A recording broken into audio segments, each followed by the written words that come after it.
തല്ലാൻ വരുന്ന കയ്യെ അറിവ് കൊണ്ട് തടയണം. അടിമയാക്കാൻ വരുന്നവരെ മൂർച്ചയുള്ള ചോദ്യങ്ങൾ കൊണ്ട് തുരത്തണം. വിദ്യ കൊണ്ട് പ്രബുദ്ധരാവുക, സംഘടന കൊണ്ട് ശക്തരാവുക.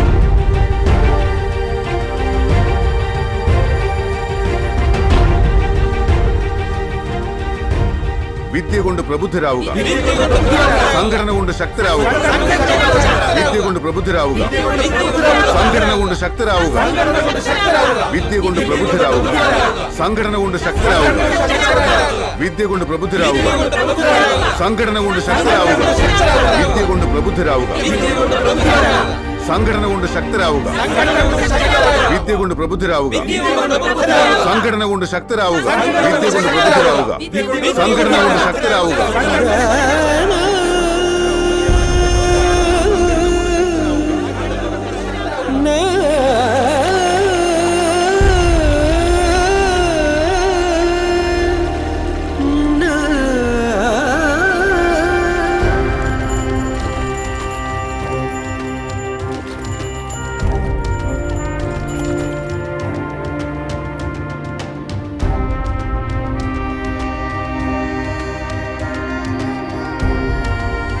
നാരായണൻ.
വന്നു. എത്ര കാലായി നിന്നൊന്ന് കണ്ടിട്ട്. ഈ വയസ്സിന് ഇവിടെ ചെമ്പഴുതിയിലുണ്ടെന്നുള്ള കാര്യം നീ മറന്നു.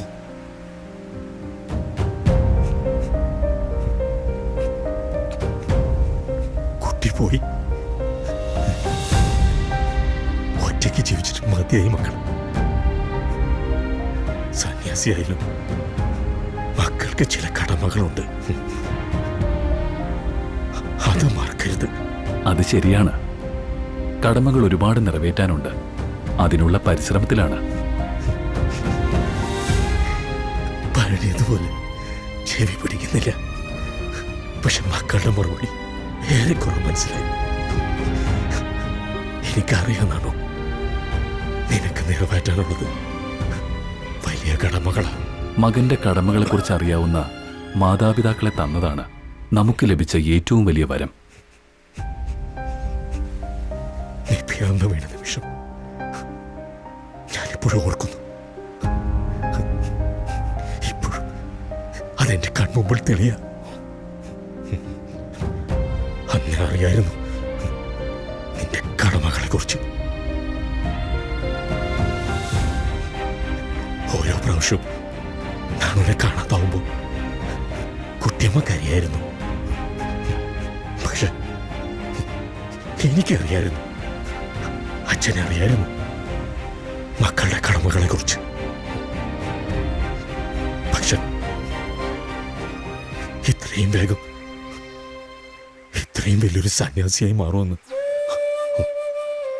അച്ഛൻ നിരീക്ഷിച്ചില്ല. സമ്രക്കായതിനെ നസിക്കുന്നവൻ സന്യാസി. ഈ പ്രപഞ്ചത്തിൽ നിന്ന് ഉൾക്കൊള്ളുന്നത്, അത് ശരീരമായാലും മനസ്സായാലും, അതിനെ ഇവിടെ വിട്ടെറിഞ്ഞു പോകണം. നാം അതൊരൽപ്പം നേരത്തെയാക്കി. ഞങ്ങൾക്കതിന് കഴിയില്ല. ഇനി ഒരുപാട് ജന്മങ്ങൾ വേണ്ടി വരുമായിരിക്കും മോക്ഷം ലഭിക്കാൻ.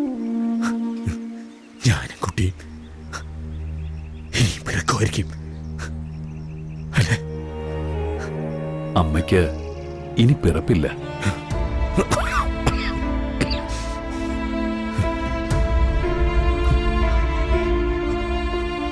മക്കളെ, അമ്മ പരമ്പൊരുളിൽ ലയിച്ചു ചേർന്നപ്പോ മനസ്സുകൊണ്ടും പൊരുളുകൊണ്ടും നാമം ഉണ്ടായിരുന്നു.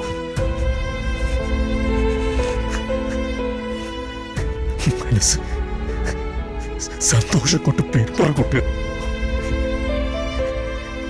ശരീരമാസകലം പുല്ലിരിക്കും പോലെ. നിന്നെ മകനായി ലഭിച്ചത് അവളുടെ ഭാഗ്യം. അച്ഛനും ഇനിയൊരു ജന്മമില്ല. മോക്ഷ കവാടത്തിലാണ് മാടനാശ.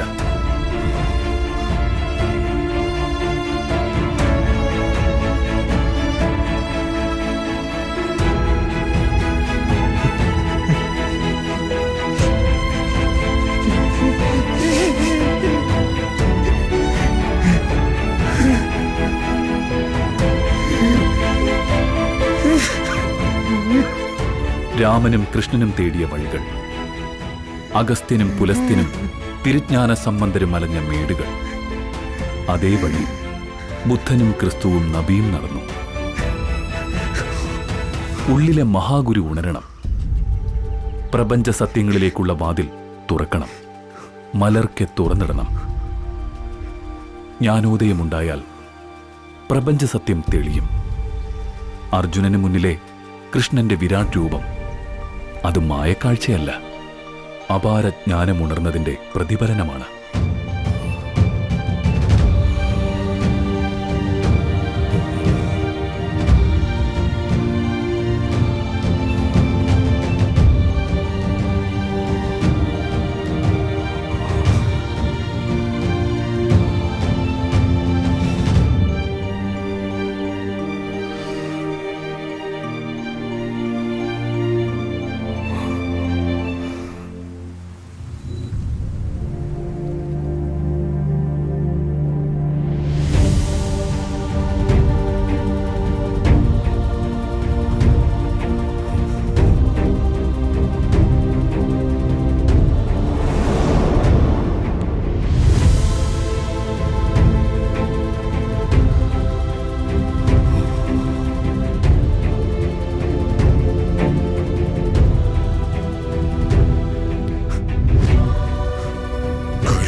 ഗുരു, ധ്യാനത്തിലുടനീളം അങ്ങ് അസ്വസ്ഥനായിരുന്നു.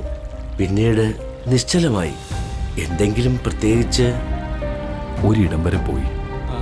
ഇല്ല, അങ്ങ് ഇവിടെ തന്നെ ഉണ്ടായിരുന്നു. അത് മനസഞ്ചാരത്തിന് ശരീരം ആവശ്യമില്ല.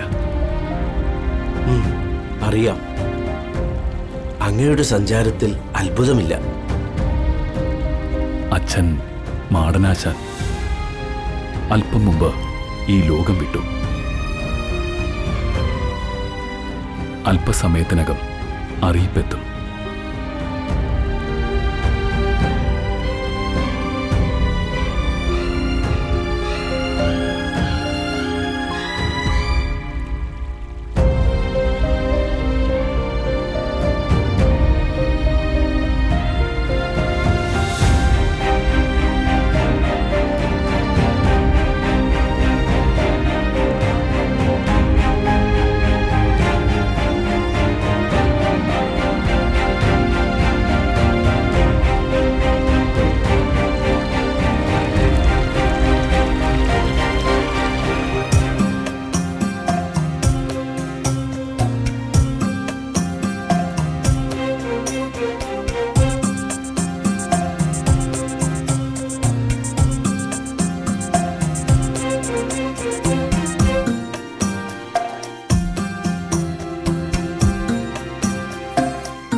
നിക്ക് നിക്ക് നിക്ക്, അപ്പുറത്ത് പോയി തൂക്ക്. ആ വേഗം ആവട്ടെ.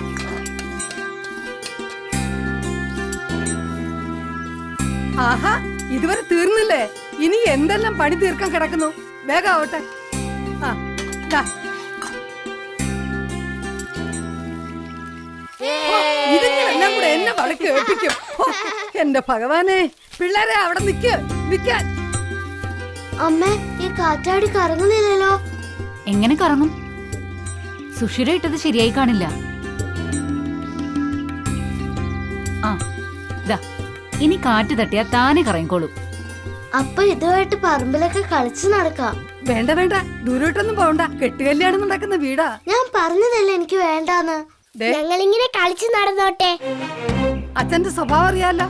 അമ്മയും പറയുന്നു ഞാനാ ലാളിച്ച് വഷളാക്കുന്നെന്നും. എങ്കിൽ അവരുടെ കെട്ടുകല്യാണം നടത്തിയാ മതി. ഇവന്റെ കാര്യം. നാട്ടിലെ പ്രമാണികളല്ലേ കെട്ടുകല്യാണം നടത്തുന്നത്. മറ്റുള്ളവർക്ക് അതിനുള്ള വകയില്ലല്ലോ. കെട്ടുകല്യാണത്തിന്റെ ആദ്യത്തെ ചടങ്ങ് പൊഴുതെന്നാണ് പറയാ. ബന്ധുക്കളെയും പ്രധാനികളെയും വിളിക്കണം. അത് കഴിഞ്ഞാണ് പന്തൽക്കാൽ നാട്ടുന്നത്. നാണിയമ്മയും മറ്റു മുറ്റത്ത് നെല്ല് പുഴുങ്ങിയ എന്തിനാ? 5 10 പറ നെല്ല് ഒരു കലത്തിനകത്താക്കി കിഴക്കവശത്ത് കൊണ്ടുവച്ചു പുഴുങ്ങണം. കെട്ടുകല്യാണത്തിന് വരുന്നവർക്ക് സദ്യ കൊടുക്കണ്ടേ. പിന്നെയാണ് കലതി. കലതിയോ? അതെന്താ? കെട്ടുകല്യാണത്തിന്റെ തലേ ദിവസത്തെ ചടങ്ങ. കുടുംബത്തിലെ കൊച്ചു പെൺകുഞ്ഞു മുതൽ 12 വയസ്സിന് താഴെയുള്ളവരെ പന്തലിൽ കൊണ്ടുവന്ന് തെക്ക് വടക്ക് നിരത്തിയിരുത്തും. നാണിയമ്മ ഇന്നലെ പറഞ്ഞല്ലോ, മണവാളിനെയും മണവാട്ടിയും താലി കെട്ടിയ ശേഷം ഒരുമിച്ച് പാർപ്പിക്കുന്നത്. അതെ, 4 ദിവസം അവരെല്ലാം ഒരുമിച്ച് കഴിയണം. അതാ നാട്ടു നടപ്പ്. പിന്നെ നിങ്ങൾക്ക് സമയം പോകാൻ മുട്ടിച്ചക്കര ഉടയ്ക്കാം, പടക്കുല പറിക്കാം, നെയ്യാണ്ടി മേളം കളിക്കാം, ശ്രാവം ചൊല്ലി രസിക്കാം. അച്ഛനും അമ്മയും ഇതിനൊക്കെ കൂടുവോ? എന്തോന്നു കുട്ടി പറയണ ഒന്നും ദഹിക്കണില്ലേ? അപ്പൊ അവിടെയും കൂട്ടുകാരൊന്നും വരൂലേ? കൂട്ടുകാരോ? ഇതൊക്കെ കാര്യമുള്ള ചടങ്ങുകളാ. കെട്ടുകല്യാണം കഴിയുമ്പോ ബാർക്കുട്ടിക്ക് ബോധ്യാവും. എനിക്ക് കെട്ടുകല്യാണം വേണ്ടെന്ന് പറഞ്ഞില്ലേ? വെറുതെ അച്ഛന്റെ ശാസനയെ തല്ലും വാങ്ങരുത്. മുറ്റത്ത് ഒരുക്കങ്ങൾ തകൃതിയ. ബന്ധുക്കളൊക്കെ വരവ് തുടങ്ങി. ആൺകുട്ടികൾക്ക് ഇതുപോലെ കെട്ടുകല്യാണം ഇല്ലേ? നീ ഒരു മണ്ടനാ. പെൺകുട്ടികൾക്കല്ല ഇത്തരം ചടങ്ങുകള്. ഇതുപോലെ വേറെയുണ്ടോ വേണ്ടാത്ത ചടങ്ങുകള്? വേണ്ടാത്ത ചടങ്ങുകളോ? ഇതൊക്കെ നാട്ടു നടപ്പാ. 12 വയസ്സിന് മുമ്പാണ് കെട്ടുകല്യാണം. പ്രായമാകുമ്പോ തെരണ്ടുകുളി കല്യാണം. പെണ്ണ് പ്രായമായിന്ന് മറ്റുള്ളവരെ അറിയിക്കാനാ. അതിനുണ്ടാവും സദ്യവട്ടങ്ങൾ. അത് കഴിഞ്ഞിട്ട് പിന്നെയാണ് യഥാർത്ഥ കല്യാണം. പുടവകൊട കല്യാണം. ഗർഭിണിയായാൽ പുളികുടി കല്യാണം. പുടവ കൊടയോ? ആ, പെണ്ണിന് മുണ്ട് കൊടുത്തു കൂട്ടിക്കൊണ്ടുപോകും. മിക്കവാറും വരന്റെ സഹോദരിയായിരിക്കും പുടവ കൊടുക്കുക. മുറ്റത്ത് ഒരുക്കങ്ങൾ സഹായിക്കേണ്ട നാണിയമ്മ ഇവിടെ ഒന്ന് ഇവര് ചടഞ്ഞിരിക്കുകയാണോ? കാറ്റാടിയുമായി പറമ്പിൽ കളിക്കാൻ ഒരുങ്ങിയപ്പോ ഞാൻ ഓരോ തടസ്സങ്ങൾ പറയുമായിരുന്നു. കെട്ട് കല്യാണം നടക്കുന്ന വീട്ടിൽ അതൊക്കെയാണ് പതിവ്. ഞാൻ പറഞ്ഞിട്ടില്ലേ നാണിയമ്മയാ കൊഞ്ചിക്കുന്നെന്ന്. അയ്യോ, ഞാനോ? കാറ്റാടി കളിക്കാൻ കണ്ട സമയം അതിങ്ങിതാ. കെട്ട് കല്യാണത്തിന്റെ ഇടയിൽ അവളൊരു കാറ്റാടി. തല്ല് വാങ്ങുമെല്ലാം അകത്തേക്ക് വെക്കോ. എനിക്ക് കാറ്റാടി മതി, കെട്ടുകല്യാണം വേണ്ട. അവളുടെ കാറ്റാടി.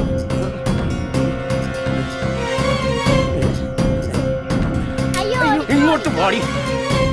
കെട്ട് കല്യാണത്തിന്റെ ഇടയിൽ അവളുടെ കാറ്റാടി കളി. ഇങ്ങോട്ട് മാറി നിൽക്കരുത്. ആ, ഞാൻ ആദ്യമേ പറഞ്ഞില്ലേ അച്ഛനെ ശുണ്ടി പിടിപ്പിക്കരുതെന്ന്. എനിക്ക് കാറ്റാടി മതി അമ്മേ, കെട്ടുകല്യാണം വേണ്ട. അയ്യോ മോളെ,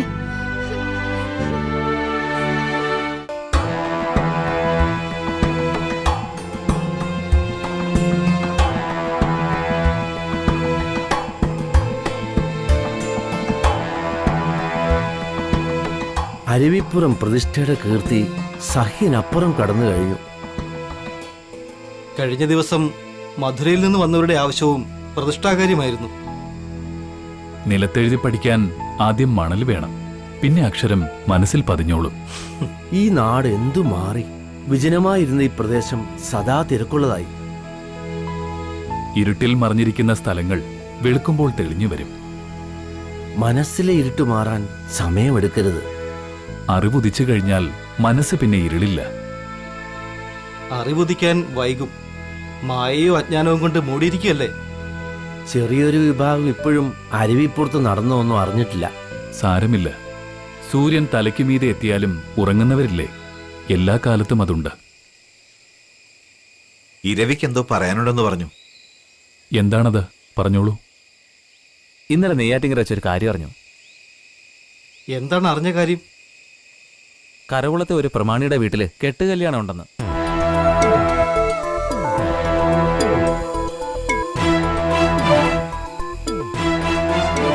കലക്കവെള്ളം തെളിയാൻ സമയമായി.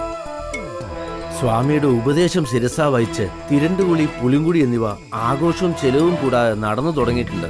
അറിഞ്ഞ കാര്യം പറയാനാ ഇങ്ങോട്ട് പോകുന്നത്. ഞങ്ങൾ പൊക്കോട്ടെ സ്വാമി.